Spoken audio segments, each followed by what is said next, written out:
দেখো, ইউটিউবার হওয়ার স্বপ্ন তো সকলেরই, কিন্তু সকলে হয়ে উঠতে পারে না।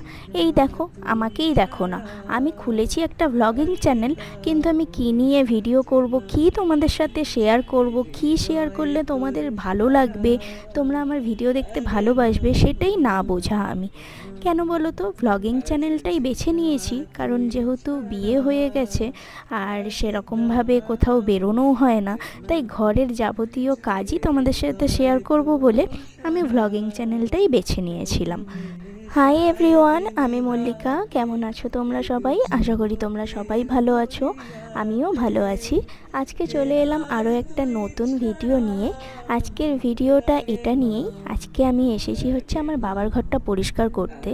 এই ঘরটা যেহেতু ওপরে, সেরকমভাবে কারোরই অতটা থাকা হয় না, তো এই ঘরটা বেসিক্যালি বানানো হয়েছিল আমার জন্য, কিন্তু ছাদের ওপরে ঘর হওয়াতে আমি একটা মেয়ে তো, তাই আর রিস্ক নিয়ে থাকা হয়নি।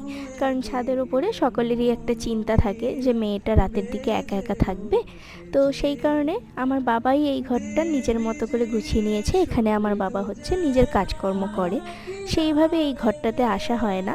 এই আমি যবে থেকে এসেছি এই ঘরটায় এসে একটু নিজের মতো আর কি থাকি, সময় কাটাই, এতটাই। তো ভাবলাম আজকে বাবার ঘরটা গুছিয়েই ফেলি, তো গোছানো শুরু হলো। আর দেখো, বাঙালিদের ঘরে সকলের বাড়িতে এরকম একটা চেয়ার তো থাকবেই, চেয়ার বলো সোফা বলো থাকবে, যেখানে হচ্ছে জামা কাপড় ভর্তি থাকবে, আজন্মকাল সেটা গোছানো হবে না।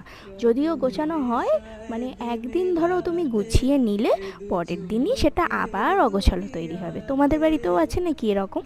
তো এরকম যদি থেকে থাকে তোমরা কিন্তু আমাকে অবশ্যই জানিও। তো ফাইনালি এই জামা কাপড়গুলো নিয়ে গোছাতে বসে পড়লাম। আমার বাবা একটা করে পরে, ধোয়, রেখে দেয়। ধোয় অবভিয়াসলি মা। আর জানো তো, আমার বাবা না খুবই পরিষ্কার। আমার বাবা একটা জামা একদিনের বেশি পরে না, যতই সেটা শীতকাল হোক, গরমকাল হোক, আর যাই হোক। আর নিজের জামা কাপড় আয়রন ছাড়া আবার পরে না।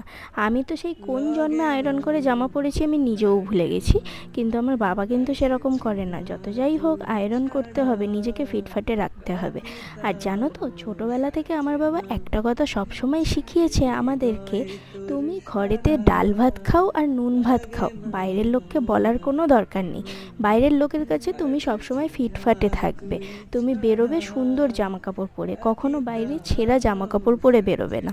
কারণ বাইরের লোক হচ্ছে তোমার মজা নেবে, তোমার কথা শুনে ওরা হাসবে, তোমাকে দুটো ভাত দিয়ে যাবে না।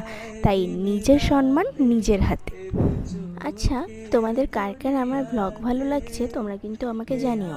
আর তোমরা কী ধরনের ব্লগ দেখতে চাও সেটাও কিন্তু আমাকে জানিও। দেখো, তোমাদের সাথে কথা বলতে বলতে আমার জামা কাপড়গুলো গোছানোও হয়ে গেল। তোমাদের সাথে কথা বলতে বলতে, তোমাদের সাথে ভিডিও শেয়ার করতে করতে কাজ করতে কিন্তু আমার খুব ভালোই লাগে, কাজগুলোও তাড়াতাড়ি হয়ে যায়। চলো এবার হচ্ছে আয়নাটা পরিষ্কার করে নিই। এই যে তোমরা এই যে আলমারিটা দেখছো, জানো তো এই আলমারিটা না অনেক পুরানো। এই আলমারিটা হচ্ছে আমার দাদুর আমলে, আর দাদু বলতো দাদুর বাবার আলমারি এটা, তাহলে বুঝতে পারছো তো আলমারিটা কত পুরানো। আর এই আলমারিটা প্রথমে হচ্ছে আমি ইউজ করেছি যখন আমি এখানে থাকতাম, এখন এই আলমারির মধ্যে আমার বাবার জিনিসপত্র থাকে। এই ঘরটা না আমার ভীষণ পছন্দের একটা ঘর। আমার মতেই এই ঘরটা তৈরি করা হয়েছিল। তখন ভেবেছিলাম ঘরটাকে এরম করে সাজাবো, ওরকম করে সাজাবো, আর দেখো কোথায় কি, ঘর তো সাজানো দূরের কথা, এই ঘরেতেই আমি আর নেই, এই ঘরের সদস্য নই আমি। যেহেতু পরের বাড়ি চলে গেছি, এখন সেটাই আমার নিজের বাড়ি।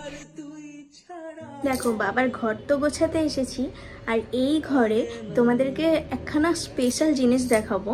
মানে আমার বাবার আর কি, ওটা আর কি কি বলবো, একটা শখের মধ্যে পড়ে। ছোটোবেলা থেকে বাবাকে দেখে আসছি, তখন বড়োভাবে ছিল, এখন নিজের মতো আর কি, নিজের শখের জন্যই রাখা হয়েছে।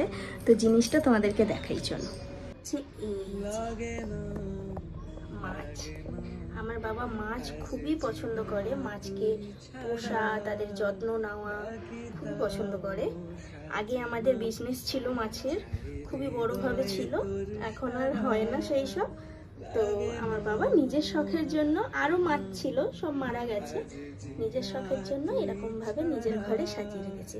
কি সুন্দর দেখতে লাগছে না, দেখো।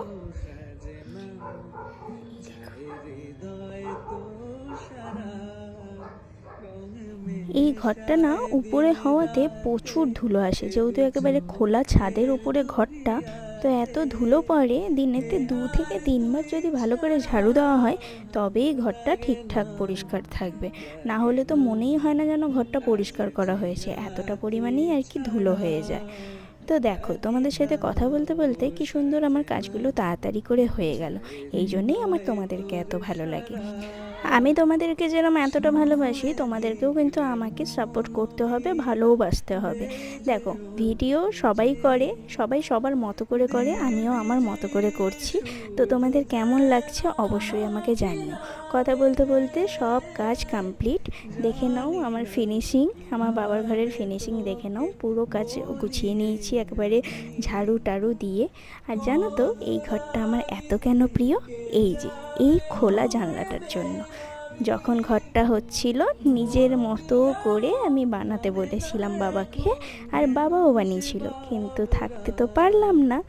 তো এই খোলা জানলাটা আমার এত প্রিয় যে আমি এখনও এলে আমি এই খোলা জানলাটার সামনে বসে থাকি, অনেক কিছু ভাবি, গান শুনি। মানে এই ঘরটায় আমার আলাদাই একটা শান্তি আছে। বলে না, নিজের ঘর নিজের হয়।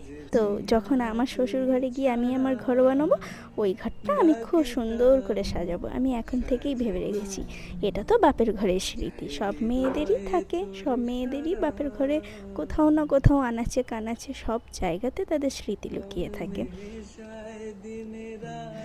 তো চলো, আজকের ভিডিওটা এতটাই। তোমাদের কেমন লাগলো অবশ্যই আমাকে জানিও।